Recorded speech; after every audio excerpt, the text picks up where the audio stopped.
BGPO football funk. Yeah, Boy, but I mean, he's a jackknife player. Oh yeah, let's go. I like this one. BGPO football funk. Are you ready for Cam to cut loose on this one? Outside King, who does Miami have on offense? The number one tight end in America is Brevin Jordan. I knew you were number 9 for the Miami Hurricanes, and he starts on offense.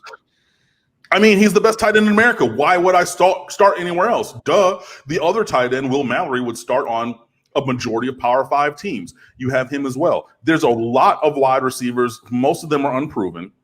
But you have D. Wiggins, who had a touchdown against Florida State last year. Mark Pope, who's the most physically impressive guy with his combination of, 5'11" height with, quickness and speed. So hopefully he's able to unlock that. You have Mike Harley, who's a track star, who's a great speed receiver as well.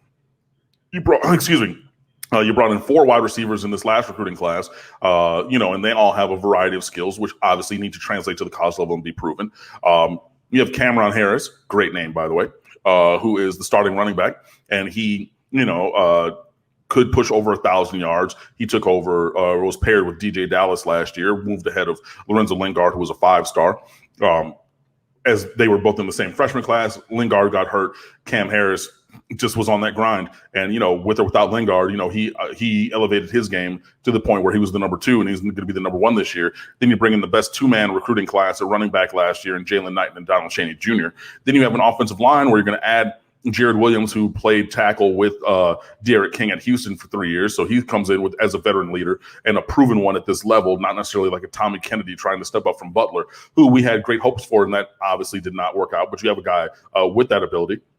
And then you have other guys who've started along the line and played well. You have Ja'Kai Clark, you have DeLon Scaife, you have Corey Gaynor, you have other guys who are fighting to be in that 5th slot as well. So I think that the scheme is going to help them as well. So you might not necessarily know their names, but the scheme is going to help move them forward. So I mean, you have a new scheme that's going to put guys hopefully in space, the ability to make guys miss, and all these guys have shown that. I mean, D. Wiggins, he's kind of height and speed combination guy, but not quick, but he still makes guys miss.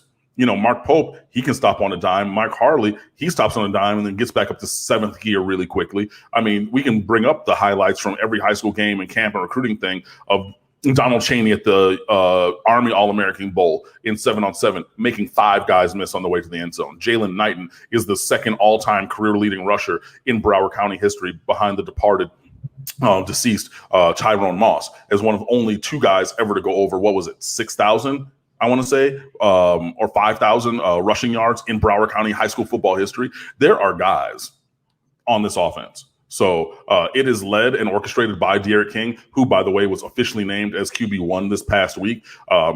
Didn't necessarily write anything about it because when he came over, I wrote and said he's going to be quarterback 1. You can debate your mom. I don't care. But that's what it's going to be. We didn't bring him in to sit the bench. And that was borne out to be true. So like I said, you should be listening to what I'm saying. But in addition to Derek King, there are lots of players on this offense. And hopefully offensive coordinator Rhett Lashley has the ability to put them in positions to be successful as well. Many people encouraging everyone to hit the like button, including Nate _561. Nate, we appreciate you saying, don't hit the like button. You better punch it because this show is amazing.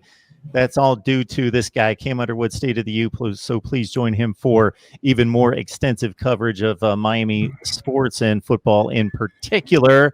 And, of course, lock it in here, MarkRogersTV, the voice of college football. Earlier today, we posted a video with Phil Steele promoting and previewing the 2020 football season. So we've got plenty of content coming your way.